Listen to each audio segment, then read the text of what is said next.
Welcome back everyone to Let's Play Aurora 4X in the Star Trek role-playing framework.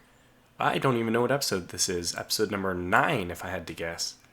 And this is just finally our chance to build the Discovery class. I'm going to retool for the Discovery. Note the very subtle difference. GEV is Geological Survey Vessel and GSV is Gravitational. So we'll set this activity. It won't cancel our current progress because the first one is always free. But from now on, we actually have to have the slipway at the tonnage we want to be able to retool it, which will take time. But we don't need to worry about that right now. And we are going to get our first Discovery class ship up and running. So let's just do it. I think I want to name this something different, but I don't have the ship name list up right now, so I'll probably look into renaming this after it's already constructed. For now, we'll just add this task. It says it will be done on the 4th of July, which is kind of funny. 2047, for those who don't know, 4th of July is the United States Independence Day. I don't think it'll be that long, though, because we have several of the parts already built. Do we? No. Yes. No, we need an engine. Okay, good. So right before I forget, let's just put down... Oh, I have 30% unused. I see. This finished. And some other stuff. Okay, so let's go to ship components and get one of these. That is going to be done in 5 days. Okay, so we'll bump it up to 25. 20, okay, good. So I don't know when our tick is. Obviously, I think our tick is somewhere on the 24th, so that means by the 29th, I want this to be done. So that should be good enough, which means we have 5%. Okay, it doesn't matter who we give it to. I don't think I want the military academy in the crew quite yet. And actually, there's several YouTube comments I have to respond to. I might actually have to cut away to pull up my list. I write these things down in a notepad, and then I can actually pull them up on camera. But this is the important thing, right? Finally getting the Discovery class constructed. So let me... But anyways, some of the role-playing is another senator asked that we not have another exploration ship stranded. And they were recommending we show order, time, and distance. But I also kind of responded, I think it'll be in the role-playing spirit of that request or that motion on the Senate to get the sector command out to role-play our ability to, kind of like this air traffic control center, but not for an airport, but the entire Sol system. But nonetheless, I'm not going to do that quite yet. So we'll put the extra percentage points to the lab. Oh, we need 35, I guess. Okay, excuse me. Alright, so that should be everything. This will be done almost right away. We'll hold off 5 more days on this construction. In fact, I'll just pop it here. Okay, good. So that worked out perfect. Now in our stockpile we have 2 improved gravitational sensors and the 1 magnetoplasma drive, which I really hope that's the one we're using. Yeah, it is. So that's good. Now we just need to get the ship built. It should be it's no longer going to be the 4th of July. Just close this and refresh. It shouldn't say 4th of July anymore. Yes. It doesn't give me a completion date anymore. Huh. Oh well, I think the 4th of July was their original estimate. Let's see if it's maybe something more like January or February. Yeah, there it is.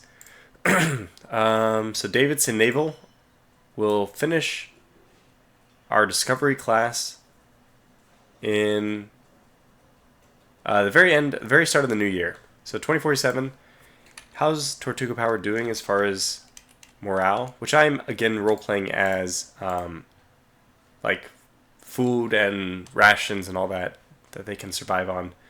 46%. Well, we're lower than the 50% I originally was thinking, but I think it was a good cause to delay the Discovery class. Excuse me, for the better engines and also for the better improved gravitational survey stuff. Okay, good. So everything's ready now. All we need to do is wait for the Discovery class to be ready. I don't think there's anything else we need to worry about right now.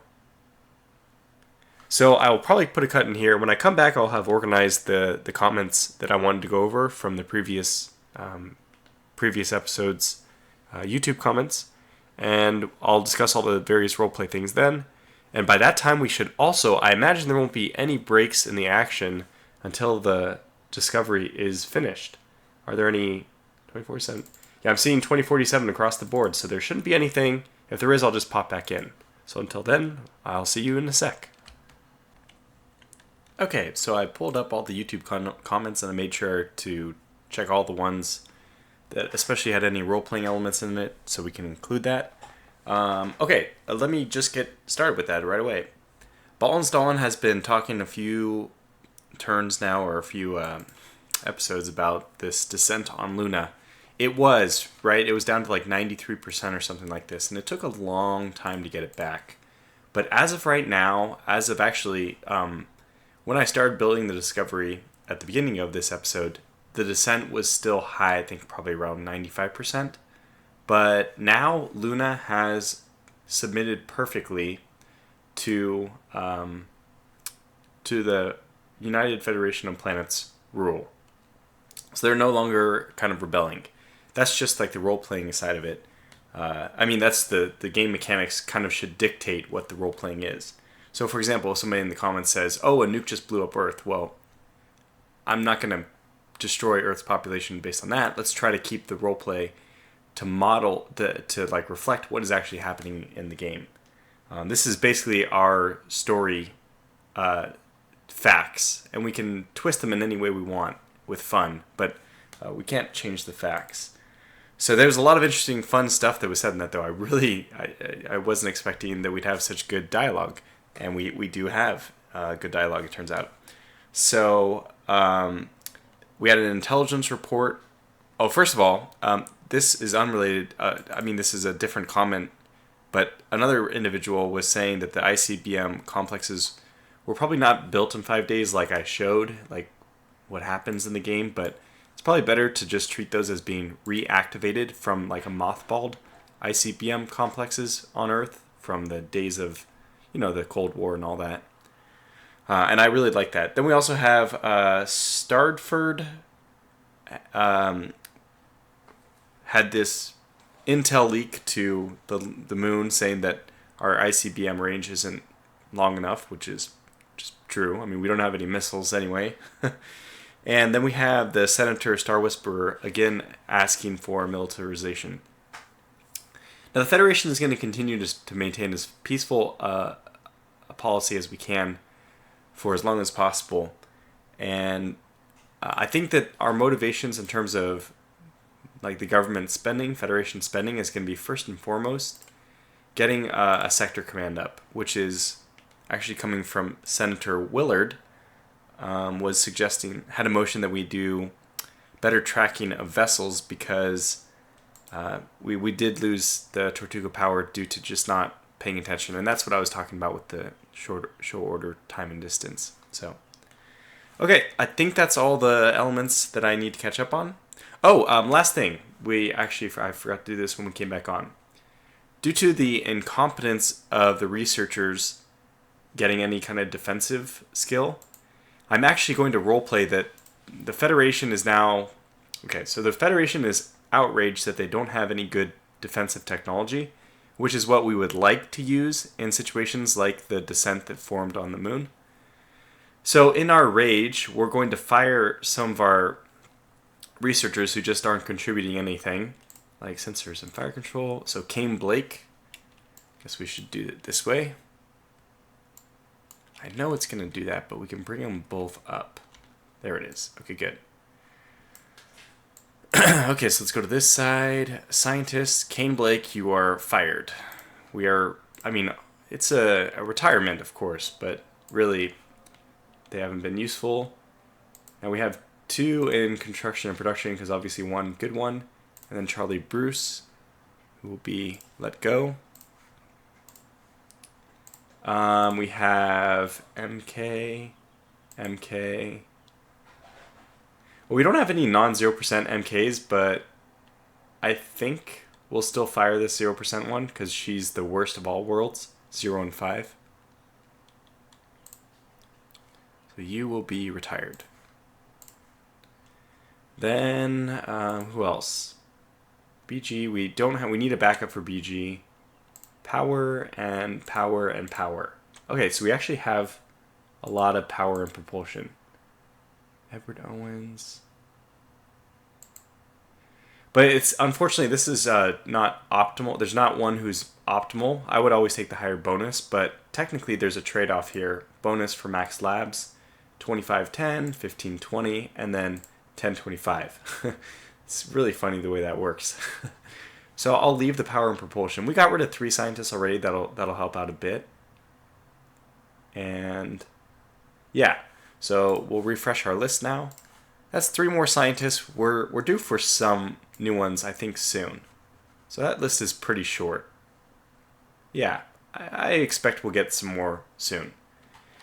Okay, another thing is 1, 2, 3, 4, 5, 6. We only have 6 here. Who's missing one? Oh yeah, Brandon Allen completed his research, and I didn't give him a new thing. That was just a couple weeks ago. I think I know it sounds crazy, but I think I'd really like to get this 150K technology because this is a 20% increase to our research rate, which is great. So let's just queue that, and if I think of something else we should get, like if I decide we need jump gates or something, we can switch it over. But the money situation is finally kind of cleaned up, and the good news is the civilian economy is really starting to kick in. Whereas this used to be like 1%, it's now up to like 744. Also, we have our financial centers, which are kicking in as well. We have a total of 161, and I slated them to stop at an uneven 200. Okay, so that's all that, but the more important thing here is the Discovery 001, which is just going to be the Discovery. I was thinking about this off camera, and the name of this ship is just going to be the Discovery. It's called a class because eventually we will use the class name. But in my opinion, this ship is more, let's see, can I rename it? It's not like you have classes for the shuttles we send off, right? Excuse me. We don't really have, like when we sent, gosh, this is Star Trek. I can't remember which one it was. The satellite that came back, it learned everything and it came back and it was trying to like destroy the Federation. It's one of the Star Trek movies, like Star Trek 3 or something. And it ended up being one of the satellites we had launched. But anyways, the name of that is not the Discovery 001. It was just the Discovery. So we'll name this the Discovery 001 because it'll be the only ship of its kind, I think. I doubt if we'll even get another one because technology will improve. So now that we have this, let's detach it. I probably should rename this task group. Let's just put underscore there so that it appears at the top list.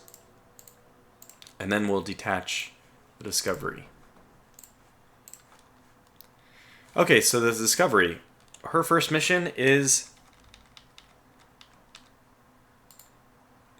to move to the Tortuga Power. I don't know why I pretended like this is a game where you can just right-click things. That's you can't do that. So I will tell the Discovery to head to the Tortuga Power. So just move there and we'll transfer fuel between them, get the Tortuga Power home. She's still doing okay, I think, relatively okay. Yeah, 43%. So that is going to conclude the little saga with the Tortuga Power running out of fuel. We were able to resolve it without problems. without any major problems, I should say. I guess it was a problem that she ran out of fuel anyway. Alright, so I guess this is fun enough that we shall do this in-game.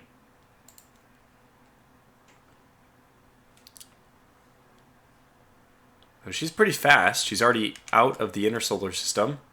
Wow, she's out of the Saturn's orbit even in 5 days. A few things here. More colony ships and stuff. I also kind of missed these. Nothing interesting. Okay, good. So we'll keep following the Discovery on her path for rescue. And the people on Earth are waiting with bated breath. Maybe even the ones on the Moon and Mars as well. All cheering for the Discovery. We can actually just follow her directly. Here we go.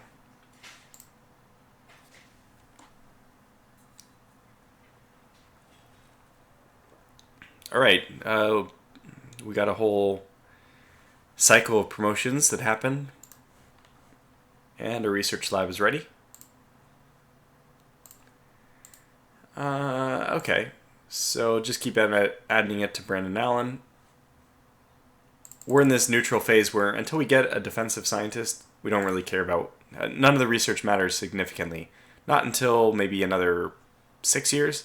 10 years before 2063, we're going to start doing a huge military push. Alright, and I think we should only have to wait just like a day or two more. Yeah, there it is. Alright, so the Discovery has completed her orders. Let me silence my phone. And now we do the fuel swap. I can't remember. It's been a long time since I've done a fuel swap from 2 different task force. I'm actually not sure you can do it. I think you can do it if they're in the same location, but I'm not sure if they have to be in the same task group. We'll find out in a moment. So we'll go over to miscellaneous, is it? Yeah, here it is. Okay, good. So we actually can transfer it without them being in the same group. That's great. Now the Tortuga Power probably only needs about 10,000 to get back. 20,000. What's her fuel tank? Let's go to Tortuga Power. What's your fuel capacity? 150,000. So if we give them 50,000, that's 30 billion, which is more than enough. So even like 20,000 was probably enough. Let's just give her... let's give her 30,000. 1/5 of this is 20 billion. That should be enough. So 20,000 liters is what we're going to transfer.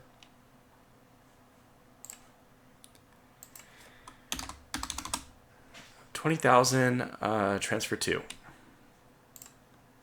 Boom. So our fuel has dropped. And now if we go to the Tortuga Power, wow.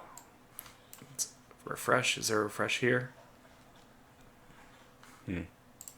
See if I have to do it this way.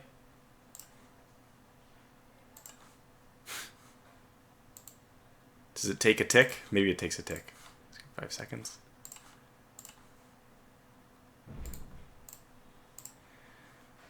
Our fuel still's it. Did I not do it right?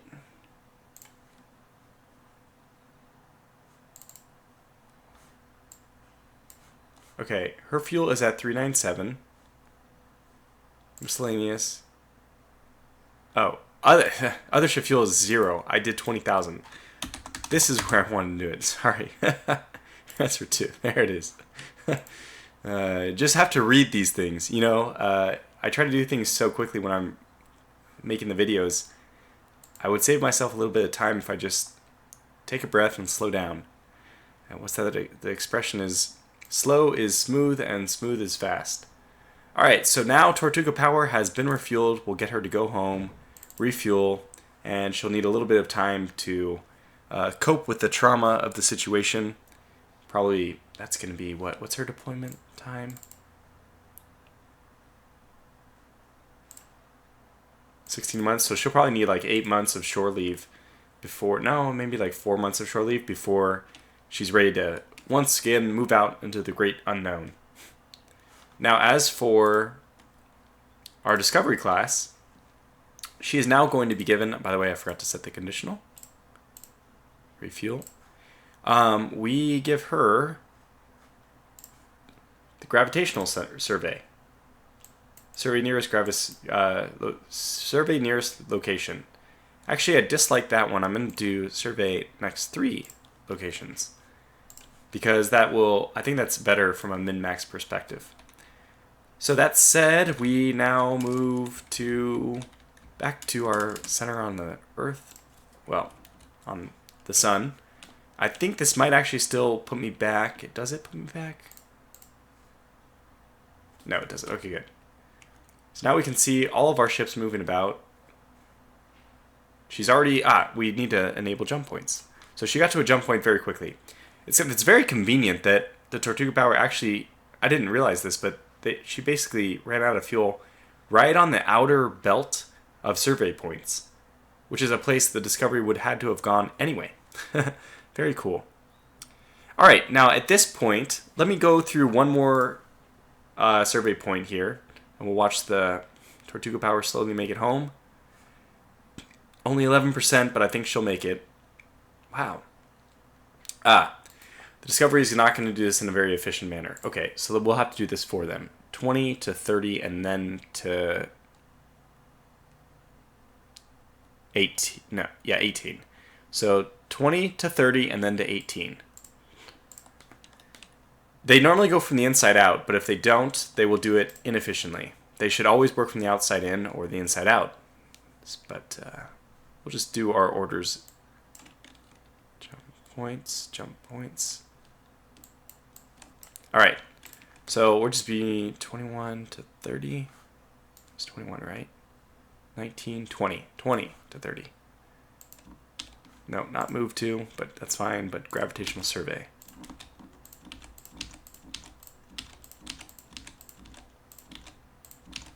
Okay, 30, then she jumps to what? 18, and then down again.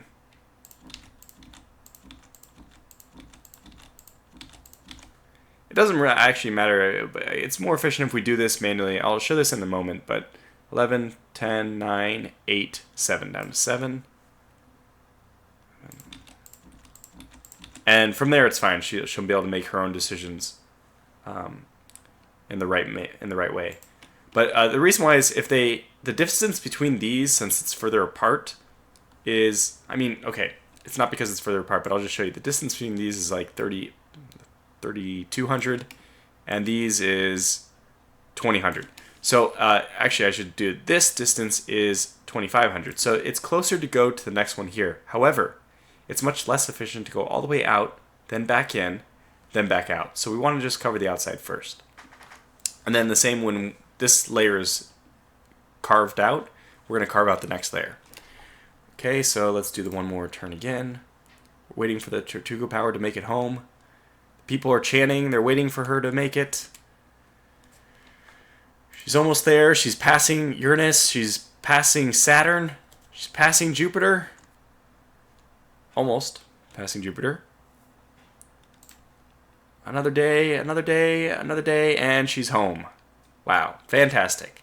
So after a very long mission, and part of that being just because of no sector command, we'll say, and all these things, the Tortuga Power has finally returned home.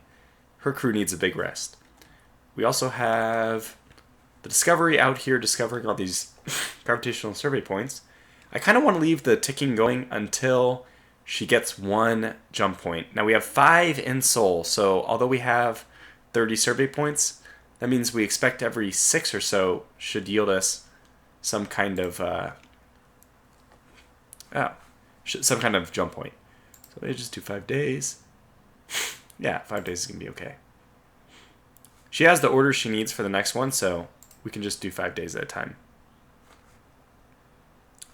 Did I miss something in the last one? I kind of clicked ahead quickly. No, good. So we have a little bit of research to do. I will put a cut in the video just as soon as we discover our first jump point, because I think that's a really big moment in the history of the Federation, or for the Federation's timeline. All right, we have 2 teams finishing. David Collins. I mean, we definitely don't have 7 people going. So there's probably a research that finished that I didn't notice. Oh, yeah, terraforming rate. And I really don't want him to do the terraforming raid either, so it's been a big waste. Let's go and do that first. So Filthier is going to cancel this and go to this instead. We'll still queue this up so it doesn't waste any points, but okay. Then next we have David Collins. And let's continue to get actually, let's go back to Gauss Cannon. Get 4 and 4, or 3 and 3 finished off. Okay. And we have an extra lab as well. Did I already assign this? I didn't think I did, but I must have. Alright. Oh, that's right. I gave 3 to Filthier. Let's take that away and give it back to Dr. Allen. And okay, 5 more days. Excuse me. Still recovering from that illness, so it taints my videos. We've got a lot of civilian ships here. We'll probably very soon have to turn off civilians. Okay, fire control has finished. Where's our fire control? Norman. He is now working on fire control range after doing fire control speed. Well, those are both very useful. Let's go ahead and do spinal mount now. I think that's the next one. Wait, this is the wrong one. Remove. Wait, I just removed Frank's. I messed it all up. Okay, Frank is doing this next. Aaron Norman has to remove his and go to the correct thing. I mean, fire control speed rating of 3000 is atrocious. But I know what I want to do. I want to do either thermal or probably thermal. Let's do thermal next. Because I want good thermal sensors to put on the Phoenix, the very first jump-capable ship that we are going to have. It's going to be a jump exploration ship, so I actually want to put some sensors on it. Some passive sensors so that she herself is not detected, but not that we're worried about such things. We don't know any better than to think that anything outside of humanity exists in the galaxy. So that is now all of them. Good. We're still waiting for just our first jump point. Should happen. I mean, it could be the last 6 we explore. It could be the last 5. Could all have them, but that's very unlikely. I think it's just randomly distributed throughout the numbers. Okay, let's just do auto turns now. Because it'll stop us now that we don't have anything going. Oh, wait. Uh-oh. No, don't do that. Sorry. Don't click. There, good. Wait. Oh, this inactive lab is just because of... Good, thank you. Production. But I thought maybe it happened because we had a scientist have an accident. But it's actually really noticeable. If it's just one, it's always going to be one that was produced. Because none of our scientists are even doing one. It would be 2 inactive labs at a time if we have an accident. So that's good to know. Alright, now let's do 5-day ticks. Okay, Fitzgerald. I know that this is bogging down a little bit. Let me just keep track of the time as well. 22 minutes in this. Oh my gosh. So that means we're at like 30 minutes. But at least the discovery's out there and discovering. This was the point of this episode, was to do that. But let's get a jump gate discovered. By golly. Fitzgerald. This is energy and weapons. So let's do the spinal mount, as I said. Make sure that was right. Yeah. And keep going. Yeah. Whew.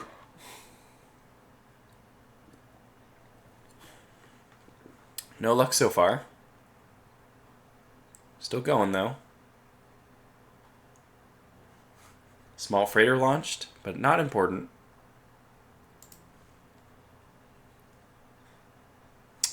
Okay, inactive lab. We have to start assigning it to Dr. Jordan now.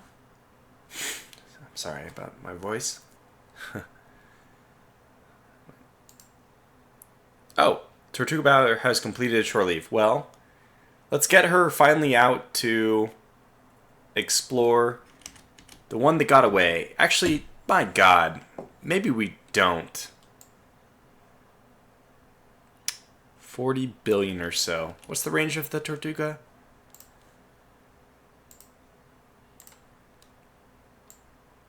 I mean, that's pushing it. Let's look at the comet path. Well, she's not going to go any further.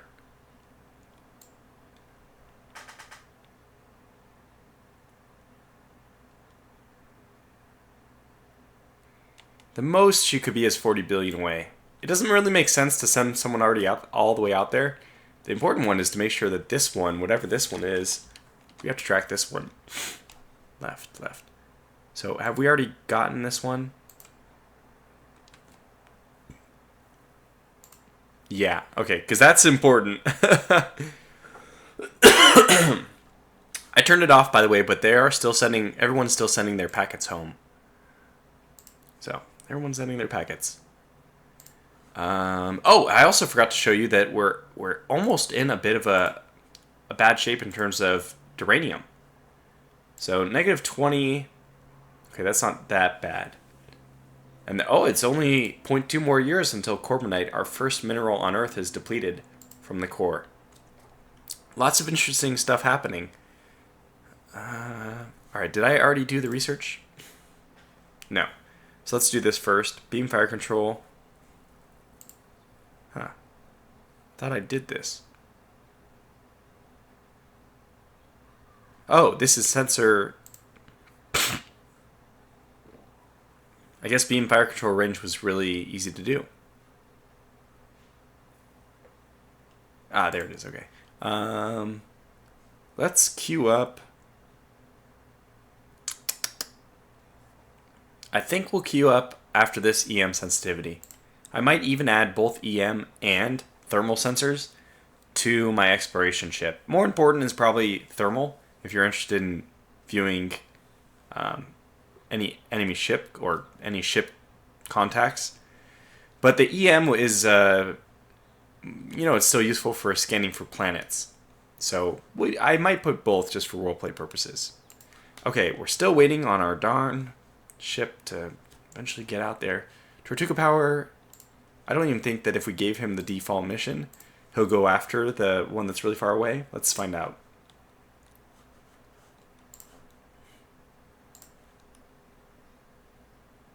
Yep. Wait, Tortuga Power out. Let's see if what he's going after. Yeah, Eris and Dysnomia. Neither of those is the McNaught Russell. That's good, because I think they limit themselves to 10 billion. So, what's 10 billion? Something like this. That's okay. We can manually do it if we want, but most of the places have been surveyed already. Yeah, we have one we're missing here. One we're missing here. Wait. Does that mean... Did I already get this one? No, I didn't. Okay, good. I didn't think so. But why is it not appearing? Huh. Make sure I have not Russell. Okay, good. I don't know why it's appearing as one that I have surveyed. Okay. There's two I haven't done. Oh, it's inputting the text here. It doesn't matter. We'll just move on. I don't want to delay too much. So let's go back to our discover. I want our jump gate, our jump system. I mean our jump point to be discovered. Okay, there goes Tortuga Power, Eris, and then one other, and then we'll manually have him refuel and go out to McNaught. Neuschmann has expanded. How's our financial situation? Oh, wow. So we're down to 7,000, but we're more or less even. Okay, good.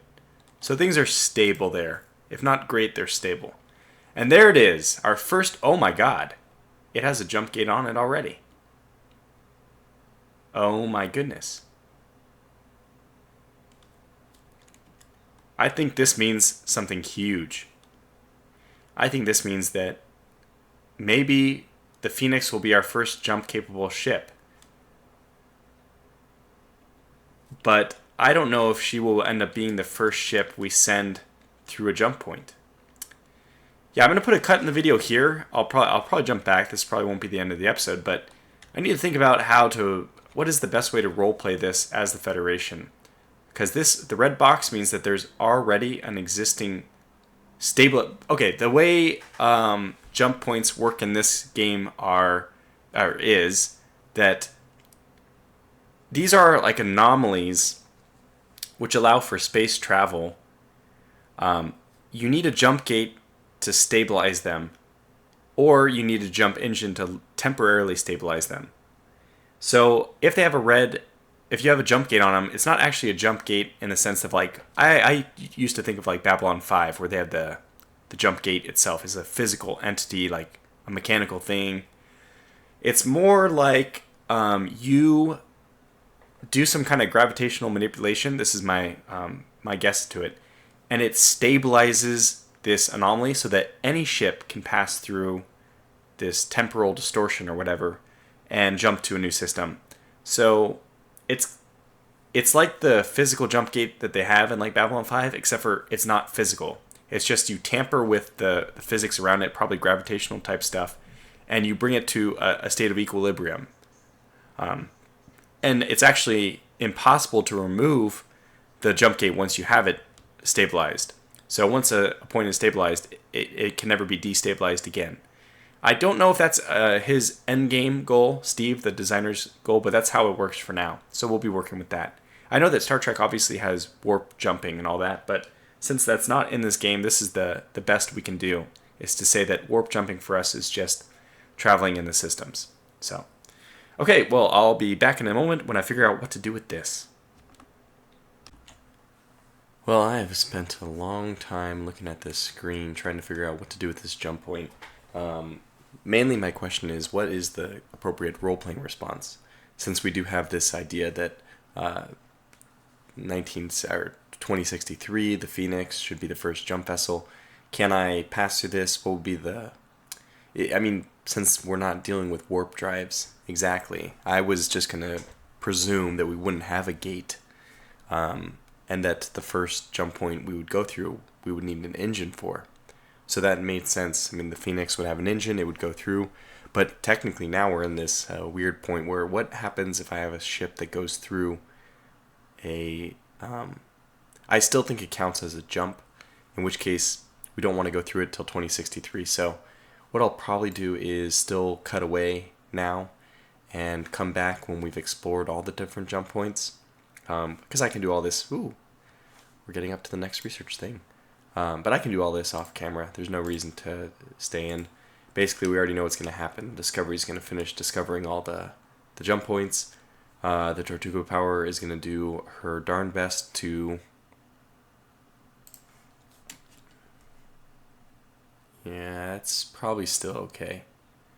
8 billion. Wow, still 8 billion away. That is pretty far. Anyway, the Tortuga Power is going to do her dogged best to run out of fuel again. She's doing okay on fuel. So, with those things in mind, I will try to keep that from happening. And we'll come back when the whole system is explored and we have all of our jump points. And probably I'll call this episode to a close soon because I actually want the viewer feedback. What should I do with this? I wasn't expecting to have jump engine stuff until 2063. But now maybe I have to start building military, which could be a lot of fun. Anyways, I'll see you back in another moment. Okay, all the jump points have been found. I'm going to turn off our survey locations so I can actually show you that we finished our system surveyed. So gravitational survey completed in the Sol system. And what does this mean for us? It means we have 5 jump points, which we already knew because of the game setup, but Earth didn't know. In character, out of character type thing. So we have Jump point 1 is actually just outside of Jupiter's orbit, to the galactic west, if I may. I like this position because it's actually like Unix's, Unix's unexplored system, but Panthos, and there's actually some other, I don't think those are orbiting. Let's just check real fast. Are these guys orbiting? I don't think so. Oh, they are. Huh. I don't want to orbit. I don't want to continue at 1 day cycles. Okay, so Discovery's already back. Yeah. Let me just keep going 5 day clicks just to see, is everyone here? Yeah, everyone here is rotating. Okay. Well, that is kind of a negative. I thought that there was like another asteroid belt right here or something, and I was like, oh, that's perfect because I can put some kind of defensive station to monitor jump point 1, which is the closest one to threatening Earth. So basically this is normally how it goes, that your jump points end up happening outside of the inner system. I'm just going to refer to the inner system as the belt, anything inside of the belt. The belt is our dividing line, and then the outer system is everything from Jupiter and beyond. Now, our jump points in this case, and this is almost always the case, happen outside of the inner system. They're on the outer system. So normally to defend, I usually just pick some asteroids. We'll see what the Federation chooses to do, but that's an idea. Anyways, I will just wrap this video up because I'm still not sure what I want to do with the jump point that we already have. We could right now send the Discovery through, which would be kind of exciting. Without a military, it could be suicidal, considering we do have... Okay, I think I left only the precursors on. I don't remember. If it's only the precursors, would be okay. If it's an NPR, we'll probably be okay because I set the difficulty rating lower. So that was intentional. So I think we could go through this, and even in like worst case scenario type stuff, we'd still be okay. The series won't end early, but I'm not sure from the role-playing aspect what to do. I can't tell you. I really have given it a lot of thought. Like I even started rereading the very limited accounts of Federation history that I have, like on Wikipedia. If anybody has like I don't have time to read like the whole like 100-page description of the evolution of the Federation, but if anybody knows or can recommend a very brief summary of the history of the Federation in the like late 21st century, probably, I think what I know from the First Contact movie is that they're actually in the middle of World War III right now. I think the 2063 event with the Phoenix was like kind of at the fallout of World War III. So, but I mean, we can speed up that timeline a little bit and say that we're in like 2080 in their world. Anyway, I just don't know what to do about launching my ship, because this was the whole premise of the series, was by 2063 launch, and yeah, maybe we just do it by 2053 because we preempted even more. But I don't know. I'm gonna think about it off camera because the myriad of different options available for us right now is more than I'm gonna sit here and try to parse through on camera. But yeah, that one inner that's the Jupiter orbit one, this first jump point. But all the other ones happen beyond Saturn, which means that that's a good distance away. Gives us plenty of time to react. So from Earth, let's see, from Earth's nearest orbit, sorry, this is difficult. The reason why it's jumping is because I'm clicking on invisible objects. Just because you make the blue circles go away. Remember, the belt, or outside of Mars, is totally full. If I accidentally click on an asteroid, even though I don't see the blue cursor, it still centers it. Anyway, this is not even 1 billion away. That is pretty close. Yeesh, I am on Earth, right? No. Wait. I'm at the wrong one. I'm at Mars. Let's go to the inner one. Okay, so yeah, it's still 700.7 billion. That excuse me. That, if we want to compare to this one, is just over 2 billion, which is more what I would expect, and that's the closest one. So at our closest point over here would be, No, also about 2 billion. So all these will be about 2 billion. This one might be a little, just over 3. Oh, hidden object. Yeah, about 3. Almost exactly 3. At our closest. So we'll start picking some defense areas around the inner solar system. But we probably won't do any defensive stuff yet because, like I said, from the role-playing aspect, we don't know that there's anything bad we have to defend from. So, all right, well, I'll put a cut in here, and I will come back with a game plan on the next episode. So until then, thanks for watching, and take care.